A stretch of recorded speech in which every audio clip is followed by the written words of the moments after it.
Bonjour YouTube, j'espère que vous allez bien, je suis super contente de vous retrouver aujourd'hui pour une nouvelle vidéo. Ça fait un petit moment que je suis pas venue ici, j'ai l'impression de faire exactement la même intro à chaque fois que je reviens. Mais pour le coup c'est vrai, je crois que ça fait 2 mois, 1 mois et demi que je suis pas venue parce que déjà il y avait l'été, donc peut-être que d'une certaine manière c'est excuse. La vérité c'est que ces dernières semaines ont été assez intenses, dernières semaines / mois. Déjà peut-être pour une petite remise en contexte pour ceux qui débarquent, je suis graphiste, brand designer. Au-delà de créer des vidéos, c'est ça la plus grande partie de mon métier. Faire des vidéos ça me fait kiffer, j'adore ça parce que ça me permet de vous embarquer un peu aussi dans les backstage du métier. Être graphiste et travailler sur des projets qui existent et qui sont réels et qui sont portés par de vraies personnes, pour le coup ça reste vraiment mon métier principal.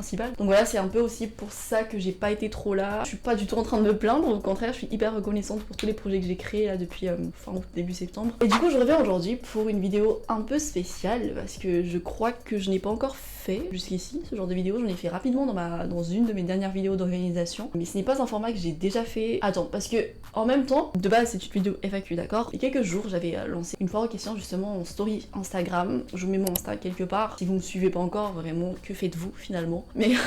Mais voilà, j'avais lancé cette FAQ il y a quelques jours et en fait je me suis rendu compte que les questions qui revenaient le plus c'était par rapport à mon parcours. Je pense que c'est vraiment la question qui était le plus posée et même au-delà de cette FAQ, on me l'a déjà demandé plusieurs fois en DM Insta et aussi sur TikTok. Donc je pense que finalement cette vidéo ça va être une vidéo sur mon parcours. Comment aujourd'hui je suis devenue graphiste, comment j'ai fait pour en arriver là, entre guillemets. Il y a quand même quelques questions qui se détachent un peu de ce sujet que je vais répondre, je pense, en fin de vidéo. Donc voilà, ça va être une vidéo beaucoup plus chit-chat pour le coup, donc prenez à manger, prenez à boire, parce que je vais beaucoup parler. Déjà, pour vous expliquer rapidement, depuis que je suis toute petite, je vais clairement briser des rêves, je pense, parce que j'ai pas toujours su ce que je voulais faire dans la vie. Toutes les personnes de mon entourage, que ce soit la famille, des amis, etc., savaient plus ou moins ce qu'ils voulaient faire dans la vie. Et je suis très contente pour eux, tout simplement parce que ces personnes font des métiers ou ont rêvé exercer des métiers qui sont connus par un plus grand nombre. Par exemple, j'ai un frère qui est pilote aujourd'hui et ça a toujours été son rêve de devenir pilote. Mon père est médecin et s'est battu pour l'être, dans le sens où c'est vraiment des métiers, des ambitions qui sont hyper tracées, donc ils savaient exactement où ils voulaient aller depuis qu'ils étaient jeunes, entre guillemets. Ça n'a pas été mon cas. Je savais ce que j'aimais faire dans la vie. J'ai toujours un peu été quand même vachement plus manuel, j'aimais beaucoup découper des petites choses, découper et créer des vêtements, mais en gros moi j'étais totalement décalée de ce parcours type, on va dire, parce que jusqu'à ce que j'arrive en France et je rentre en études sup, je ne savais pas encore ce que je voulais faire, c'est-à-dire que j'étais bien déjà majeure, etc. J'étais toujours un peu à droite à gauche, d'une année à une autre mes idées changeaient, une année je voulais être hôtesse de l'air, une année je voulais être dentiste, je dis n'importe quoi, une année je voulais être chanteuse, et plusieurs années après ça je voulais devenir wedding planner. Ça pour le coup c'était un métier que je voulais vraiment faire. Ça n'a pas été du tout quelque chose d'inné parce que déjà de 1 aussi j'étais loin de me dire que la création ou avoir la créativité c'était donné à tout le monde. Je pensais vraiment que le fait d'être artiste c'était quelque chose de très profond, de très pas intellectuel, mais je pensais que c'était un monde inatteignable en fait pour moi. Et voilà, je savais très bien que le métier d'artiste, etc. ça existait, mais j'étais loin de me dire que c'était quelque chose que de 1 j'étais capable de faire et de 2 quelque chose qui était accessible entre guillemets. En fait je pensais que c'était quelque chose qui ne s'apprenait pas et tout simplement je pensais pas du tout, j'étais loin de me dire que c'est quelque chose qui était fait pour moi. À cette époque je ne connaissais pas le terme de graphiste, j'étais loin de me dire que ça allait être ça mon métier plus tard. Encore aujourd'hui pour être honnête, j'ai un peu du mal à réaliser, mais bref. Voilà, pour je pense vraiment donner un maximum de contexte, déjà pour ceux qui ne le savent peut-être pas, je suis malgache. J'ai vécu une bonne partie de ma vie à Mada, j'ai vécu toute mon enfance jusqu'à mes 14 ans, si je ne dis pas de bêtises, 14-15 ans à peu près. Et après, j'ai fait mes années lycée, mes 3 années lycée à Kinshasa, au Congo, où j'ai fait du coup une spécialité scientifique, une filière scientifique, pardon. Je crois que ça n'existe plus d'ailleurs, mais voilà. Pourquoi? Je ne sais pas. On a tendance à penser que c'est quelque chose qui nous ouvre les portes sur plein de domaines. Et à l'époque, encore une fois, je ne savais pas ce que je voulais faire, je voulais juste avoir toutes les possibilités à ma portée. C'est totalement faux, d'ailleurs, faites ce que vous voulez. Les matières, la filière qui vous intéresse vraiment, faites pas quelque chose parce que ça va vous permettre d'ouvrir quelque chose après. À la fin de mon lycée, je suis partie à Paris faire mes études supérieures. Quand j'ai rempli mes vœux à l'époque, je ne savais absolument pas où mettre mes pieds. Mes années lycée font que, en toute logique, je devrais aller dans une formation scientifique, quelque chose qui soit lié en tout cas avec ce que j'ai fait au lycée. Pas du tout. Mon premier vœu ça a été une fac d'éco-G à l'université. J'étais à la fac d'Orsay et j'ai absolument pas aimé, désolé papa maman. C'est pas du tout quelque chose qui était fait pour moi. Et ça quand je vous le dis, aujourd'hui j'ai 26 ans, à l'époque j'en avais 10 8. Jusqu'à là, je ne savais pas ce que je voulais faire. En première année en études supérieures, ce n'est jamais facile. Je me suis rendu compte après cette première année que je suis le genre de personne qui a besoin de cadre. Et c'est un peu contradictoire d'ailleurs parce qu'aujourd'hui, je suis totalement à mon compte. Mais bon, encore une fois, vous verrez après le pourquoi du comment. C'est la fin de ma première année, j'étais partie dans mes études. Et du coup, à ce moment-là, il fallait rapidement trouver une autre solution derrière, faire une orientation, quelque chose qui potentiellement m'attirerait plus ou me correspondrait plus. Et en fait, c'est là que j'ai réalisé que le métier, entre guillemets, qui m'a toujours plus ou moins animée, dans lesquels je me voyais grandir, c'était le wedding planning, organisatrice événementielle spécialisée dans le mariage. Après avoir vraiment faire un peu une introspection finalement de moi-même, je m'étais dit que j'allais suivre en tout cas cette voie-là, de me former en tant que wedding planner. Mais en même temps, je voulais pas rester fermée dans un secteur trop précis, parce que ça existe, des écoles de wedding planning. Je crois qu'au fond de moi, j'étais pas entièrement sûre que c'était exactement ce que je voulais faire. Et du coup, je trouvais que ça me correspondait plus ou moins et c'était quelque chose que j'avais déjà envisagé quand j'étais un peu plus jeune. Vraiment en train de raconter ma vie, je suis navrée pour les personnes qui attendaient un truc de ouf. Vous m'avez demandé mon parcours, je vous raconte mon parcours, d'accord? Voilà, je voulais pas rester fermée dans une formation pure et dure au wedding planning parce que j'avais peur que ça me corresponde pas et que je fasse le mauvais choix. Donc je suis rentrée en fait dans une école beaucoup plus large, j'ai fait une école de pub, j'ai fait Sub de Pub Paris pour ceux qui connaissent, dans l'optique de me dire qu'il y avait une spécialisation événementielle en master. Enfin dans l'idée en tout cas à la base c'était ça. Honnêtement, ma formation en Sub de Pub de manière générale, j'ai beaucoup aimé. C'est un milieu que je connaissais pas du tout et sans m'en rendre compte en fait c'est quelque chose qui m'a très rapidement passionnée. En fait je suis pas venue pour ça et au final j'ai appris beaucoup de choses. C'était hyper enrichissant parce que les personnes qui faisaient cours, la majorité c'était quand même beaucoup des intervenants, donc des personnes qui travaillaient déjà dans des boîtes, des personnes qui étaient chez Publicis, des personnes qui étaient directement chez l'annonceur, vraiment de plusieurs secteurs différents. J'ai découvert un peu tout, le graphisme y compris. Pour être honnête, ce n'est pas... Je dirais que si je devais faire un peu la part des choses, je pense que on nous a appris vraiment à peu près 15% de ce que je sais aujourd'hui. Au cours de la formation, si vous voulez, on a vu pas mal de projets, des devoirs de groupe à présenter, etc. Dans des cas où il y avait quand même pas mal de projets fictifs à monter de A à Z.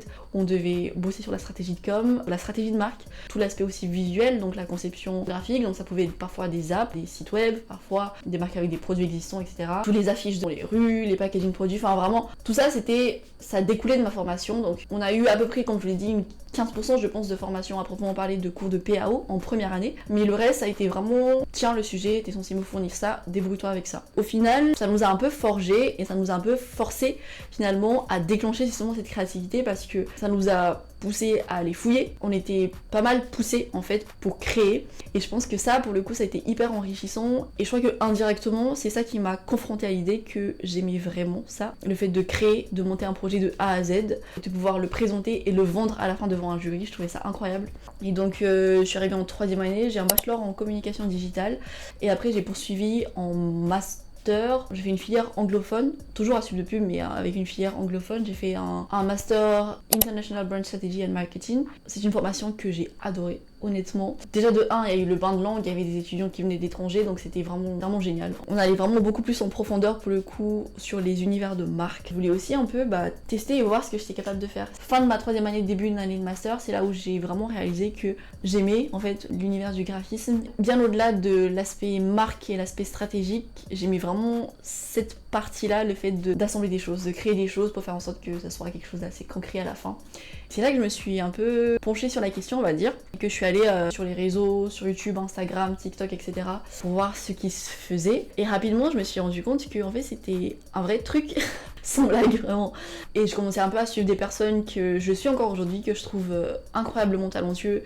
De fil en aiguille, en fait, je me suis vue créer mon propre compte de créa. Donc c'est là qu'est né Mytho Studio. D'ailleurs, à l'époque, vraiment au tout départ, avec mon copain, créer un peu... c'est plus un aspect photo, vidéo pour le coup. On crée un peu des pubs fictifs pour les marques, avec des produits qu'on avait à la maison, etc. C'était hyper fun. Mais très rapidement, ça a basculé du côté graphique. Il y a pas mal de gros comptes que je commençais déjà à suivre aussi à l'époque, qui proposaient des challenges un peu régulièrement pour justement alimenter notre portfolio et juste en fait créer. Il n'y avait pas de grande réflexion, je voulais juste créer pour créer et ça m'a plu.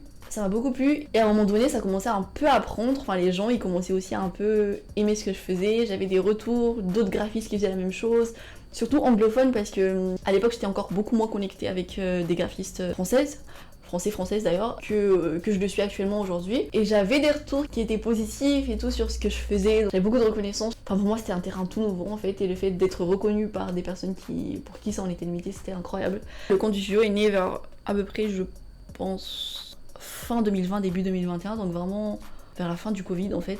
Et voilà, donc à l'époque vraiment je faisais beaucoup de briefs créatifs que d'autres comptes publiaient. C'est quelque chose que j'ai continué à faire, c'est encore quelque chose que je continue à faire aujourd'hui quand je fais des challenges, etc.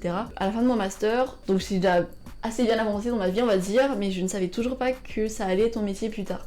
Bah dans la suite logique des choses, à la fin de mes études, je cherchais un CDI. Un peu comme tout le monde, je pense. Le freelance, qu'est-ce que c'est finalement? Pour moi, c'était pas du tout la première idée qui m'est venue en tête. Pour moi, c'était vraiment, j'ai cherché un CDI pour la stabilité. Et du coup, j'ai cherché un CDI pendant 1 an.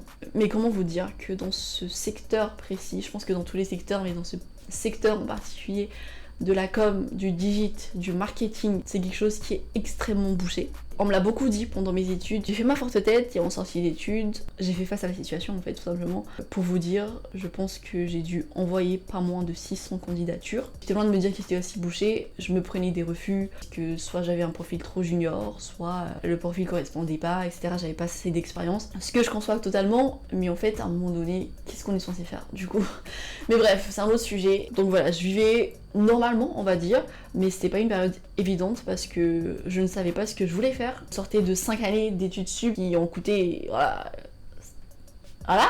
Et je me sentais un peu coupable de me dire que j'ai fait tout ça pour rien entre guillemets. Et du coup 1 année plus tard, j'ai fait le point encore une fois à ce moment-là parce que j'étais vraiment perdue. En fait il y avait des hauts et des bas. Il y avait des périodes pendant cette année où j'étais bien, il y a des périodes où je remettais tout en question, ce qui était normal je pense, mais je remettais tout en question, je me disais pourquoi les autres réussissent et pas moi, pourquoi est-ce que les autres ont trouvé leur chemin et pas moi. C'est hyper personnel ce que je suis en train de dire, mais c'est la vérité, je vais pas vous vendre un rêve pour vous vendre un rêve. Pas rapidement, mais je crois 2-3 mois après la fin de mes études, comme j'avais pas de réponse en fait vis-à-vis des boîtes que j'avais contactées, etc. Je me suis dit, pourquoi est-ce que je me créerais pas une deuxième option? C'est à partir de là que j'ai commencé à réfléchir sérieusement à professionnaliser le compte du studio. À l'époque, j'avais déjà quand même une belle présence sur les réseaux, donc Insta et TikTok notamment. Le compte est déjà relativement alimenté. C'est à ce moment-là que je me suis posé la question de est-ce que je me lancerai pas? Parce que c'est quelque chose que j'ai déjà, que je maîtrise plus ou moins bien. J'avais pas la même expérience qu'aujourd'hui évidemment, mais voilà. Et du coup je me suis dit pourquoi est-ce que je le ferais pas? Pourquoi est-ce que je ferais pas les choses pour moi et pas pour les autres? J'avais inscrit Mytho Studio sur l'INPI, donc ça c'est la première phase, et en fait entre temps j'ai constitué tout le dossier aussi assez administratif, donc un business plan, étude de marché, construire mes offres, construire tout mon process en fait, tout ce qu'il y a un peu derrière ce que vous ne voyez pas. Mais à ce moment-là, je me suis dit, je vais quand même garder en backup le fait de rechercher un CDI, donc je continuais activement à rechercher, mais je me crée une deuxième chance derrière. Et plusieurs mois après, du coup, j'ai décidé de concrétiser le projet pour me lancer dans cette aventure d'entrepreneuriat. Je vous cache pas que c'est quelque chose qui m'a mis comme ça. Comme je vous l'ai dit, je suis quelqu'un qui aime le cadre, j'aime quand tout est carré, donc me lancer dans une aventure qui est totalement inconnue, qui plus est, je ne connaissais personne encore à l'époque qui s'était lancé dans le freelance, dans l'entrepreneuriat. Et voilà, juste à un moment donné, en fait, j'avais pas le choix. Et du coup, en fait, d'une certaine manière, la vie en a fait que... Peut-être que beaucoup vont être déçus, en vrai, je me rends pas compte. Mais c'est pas du tout quelque chose qui a été inné chez moi. C'est quelque chose que j'ai découvert en fait au fur et à mesure de mes études, de mes formations. J'ai fait aussi quelques stages et d'alternance. J'ai fait un stage en tant que graphiste, un stage en tant que chargée de marketing digital, j'ai été social media manager, influence manager. Et en fait, quand j'ai lancé le process de me lancer, je pense que c'était la période où j'étais le plus vulnérable parce que je ne savais pas où est-ce que j'allais concrètement. J'avais aucun exemple autour de moi, encore une fois. Être auto-entrepreneur, ce n'est pas quelque chose qui, je pense, est fait pour tout le monde. Première année après ça, de freelance aussi, ça a été une vraie bataille. Parce que c'est là où, en fait, je me suis rendu compte que j'étais moi face à moi-même. Ça te crée vraiment en tant que personne. Ça te renforce aussi ta personnalité. Ça te forge ta confiance, ça te forge tout. En fait, ça te forge ta propre personne parce que à la place d'être une entreprise de 5 personnes où chaque personne a son rôle, être auto-entrepreneur, c'est toi qui gères tout. C'est pas quelque chose, je pense, qui est fait pour tout le monde.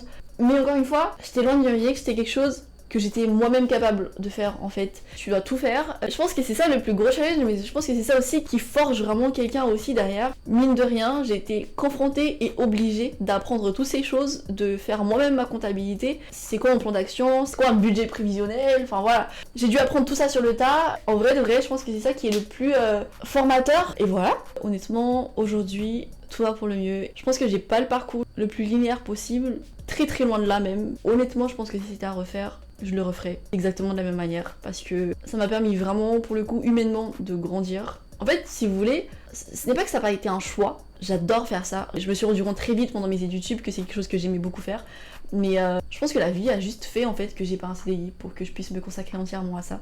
Je pense que résumé en une phrase, c'est ça en fait.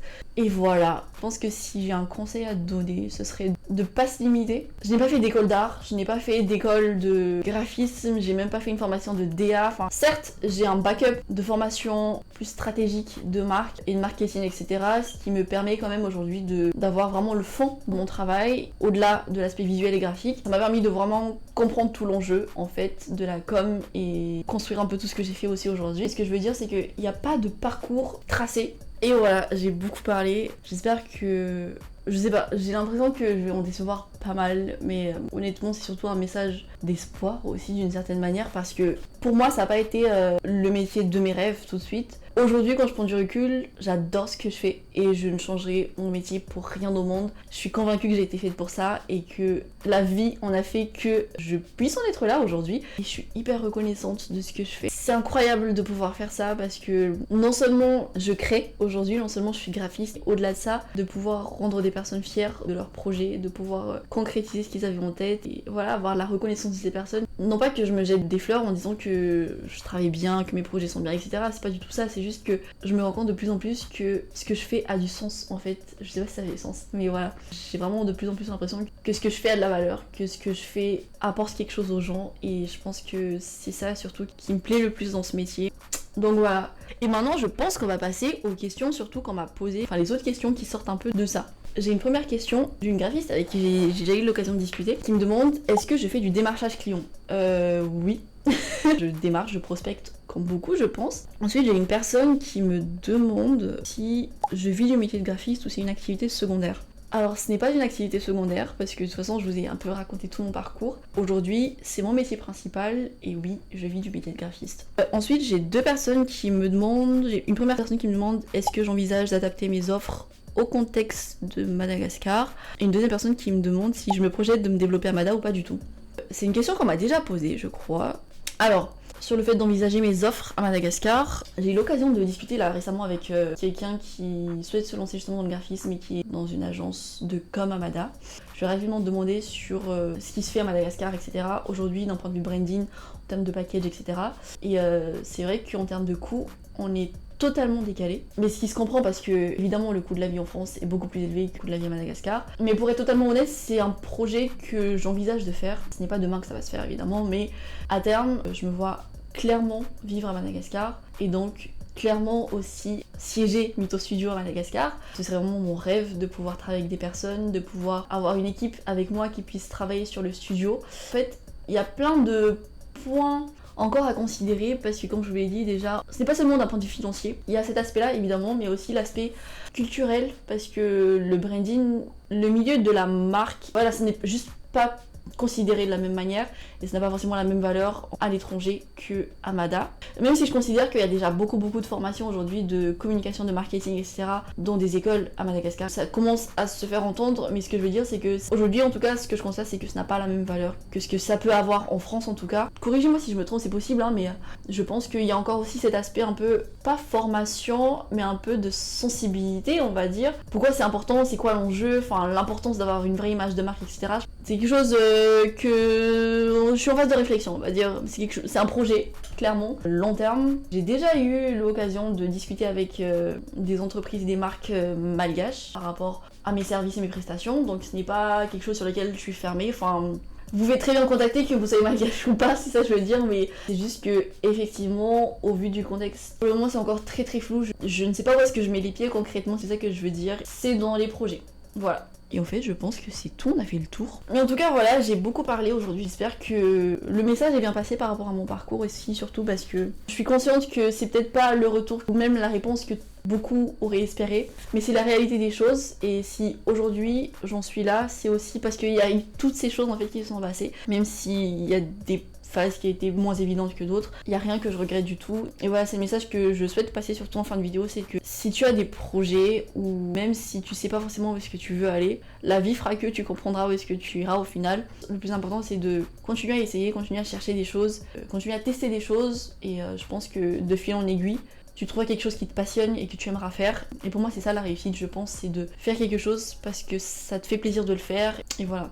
Il n'y a pas de parcours figé, il n'y a pas de parcours fixe. Atteindre ses rêves d'une certaine manière. Moi, encore une fois, j'ai été confrontée à me démener avec ma créativité pendant mes études, donc ça a fait que j'ai pu toucher un peu à tout ce qui était PAO, enfin les logiciels, Photoshop, etc. Et c'est de fil en aiguille que la passion est née. Parfois la vie fait que tu découvres des choses en cours de route qui feront que ce sera ton métier plus tard. Parfois tu sais exactement où est-ce que tu veux aller aussi, et c'est très très bien comme ça. Le gros message c'est de pas culpabiliser sur le fait que tu ne saches pas où est-ce que tu veux aller, ni le métier que tu veux faire. Je n'aurais pas mieux rêvé. En fait, il y a tout que j'aime, il y a pas une chose que j'aime, bon certes l'aspect financier, etc. c'est pas quelque chose qui m'excite de ouf, mais au-delà de ça, il y a pas un métier autre que je rêve de faire en fait à part le mien. Faire les choses parce que je sais que c'est pour toi que tu le fais et pas pour quelqu'un, c'est gratifiant fois 1000, donc voilà. Si vous avez d'autres questions, posez-les-moi en commentaire, je répondrai directement. Je vous remercie d'avoir regardé la vidéo jusqu'à la fin. Pour ceux qui sont nouveaux, encore une fois, je suis Minou, graphiste et brand designer. Je travaille pour des marques, des entreprises, créer leur identité visuelle et stratégique et de faire en sorte que leurs projets puissent toucher les bonnes personnes derrière. Voilà, j'espère que cette vidéo vous a plu, j'espère que ça n'a pas été trop long. Merci de l'avoir regardé en tout cas jusqu'à la fin. Je vous dis à bientôt, peut-être pas dans un mois, mais on verra bien. Salut!